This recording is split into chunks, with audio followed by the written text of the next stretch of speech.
Hi guys, welcome back to my channel, The Wealthy Mindset. It's yours truly, Money Making Mitch. And as usual guys, this is not financial advice. Please do your own due diligence and research. It is getting very exciting indeed.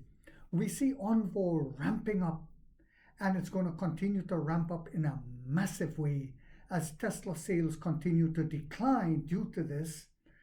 What else is happening? Well, we saw Nio partnered up with MasterCard and then Alipay, which is the Chinese version of MasterCard. But why MasterCard? And now they have teamed up with Apple to be able to use anyone who has an Apple phone will be able to unlock a Nio's car, and also would be able to start the car with your Apple phone. But why? Why all these American apps? Very interesting. We shall see in 2025. Also, before I go on with this video, take a look at this clip and then we shall continue, guys.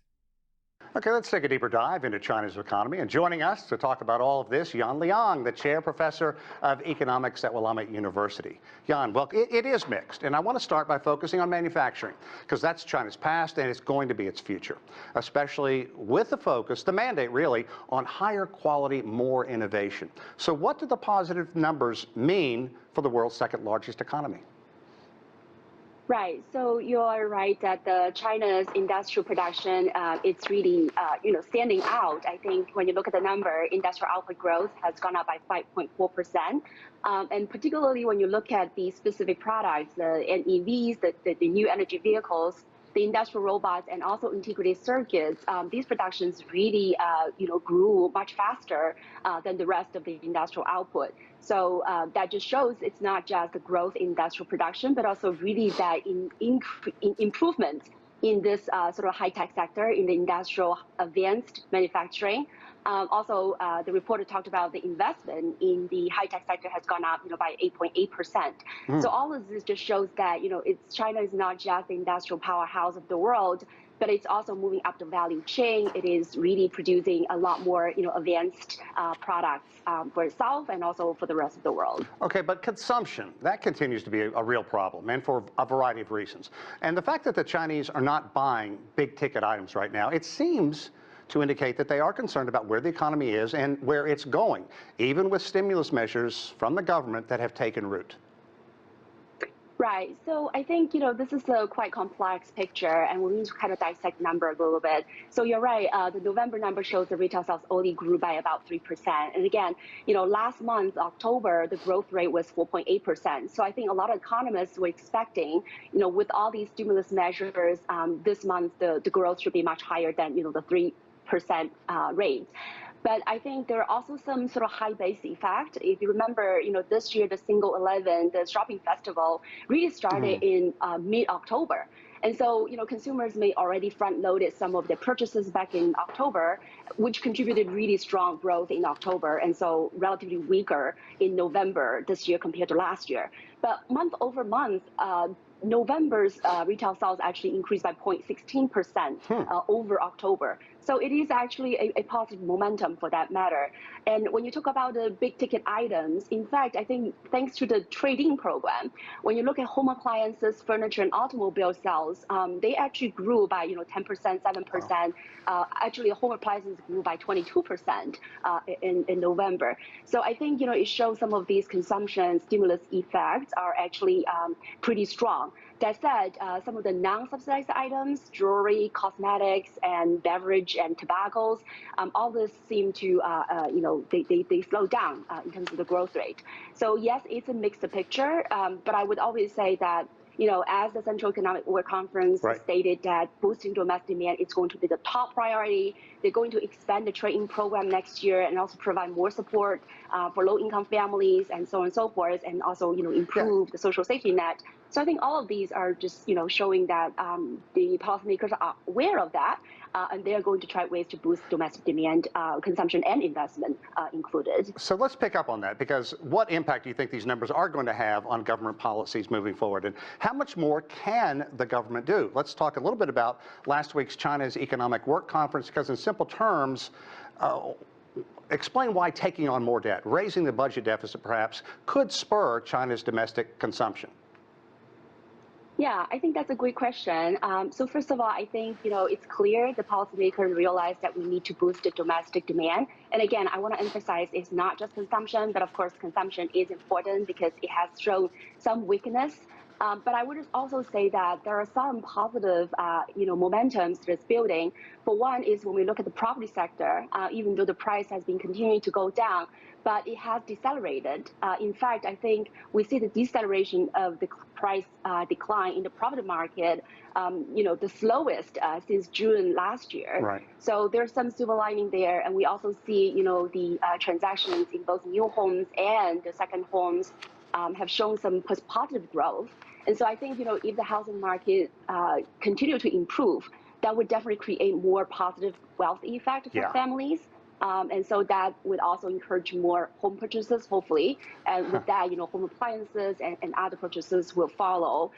Now, when it comes to government policies, I think the Central World Economic Conference really showed the direction of the government's support. They're going to really double down on the supportive policies, right, to boost domestic demand. I think what is not clear is, of course, the concrete number, how much we're talking about. There are numbers being floated around, 1.5 trillion, 2.5 trillion extra, bond issuance and support in fiscal and increased deficit to GDP ratio, to 3.8 or 4%. So I think, the direction of travel is very clear, and we're just waiting for the big numbers in March. And I think government spending is important, not only because it helps to support consumption, but let's not forget government spending in and of itself is part of the domestic demand. Now, all right, guys, welcome back. I hope you all found that to be also very interesting. A lot of things I've been saying is now being echoed. And am I a political scientist? No. But like I said before, all it takes is critical thinking and a little common sense to make money on the stock market. Now, like I said, Envoy is ramping up and will continue to ramp up in a massive way. Whilst all this is happening, one step at a time, we're making sure that when we put out a product, it doesn't have 6 and 7 recalls like the cyber poop, the stainless steel cockroach that they call a Cybertruck. Nio start warming up for Firefly. Oh yes, remember we are going to reveal the Firefly on Nio Day, that mini car, that mini EV that's going to make the small BMW look like dog poop, cat poop, rat poop, and bat poop. We are going to destroy the mini segment in China with this. You heard that here first. It says the Firefly brand will be officially launched at Nio Day 2024 on December 21st, when its first model will also be unveiled. It says Nio has officially begun warming up for Firefly, with the sub-brand set to be officially launched this weekend. This weekend is Nio Day, guys. I almost forgot that. Firefly official WeChat account mini program on WeChat and mobile app became available today because we're getting ready to unveil it.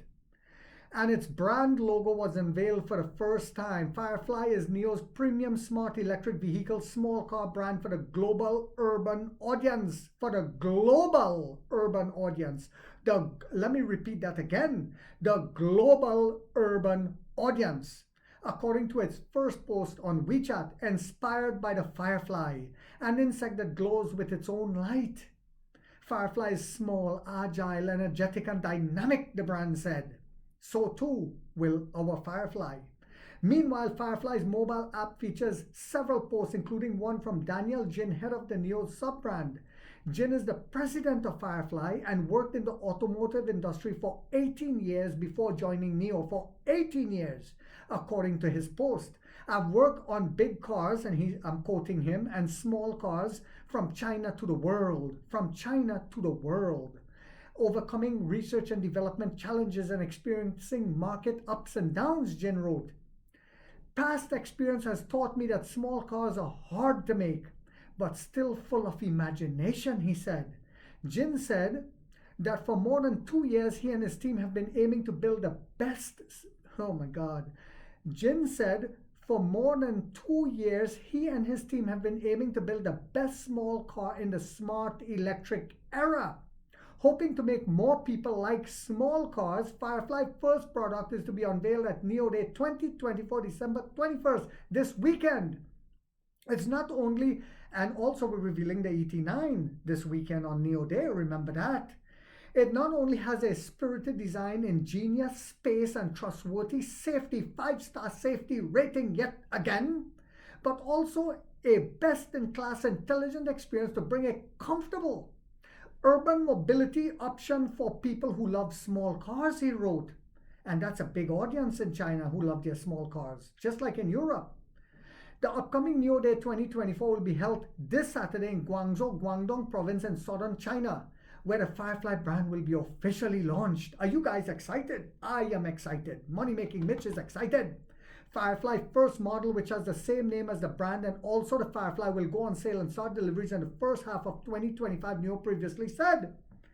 So guys, as we see Onvo continue to ramp up and destroy the Model Y and devour it, Firefly will do the same to BMW, Audi, and those other small little EVs in China and the rest of the world. Are you all excited? I hope you guys found this video to be informational, inspirational, and motivational. If so, guys, do not forget to hit that thumbs up. It takes a lot of time to do these videos and the editing, and if you haven't yet subscribed, you might want to think about doing so, because in this channel we have that warrior mindset where we're waking up the middle class for the first time to get a major piece of the pie from the ground level up as to how the game is played on Wall Street. Like 50 Cent, we get rich or we die trying, guys.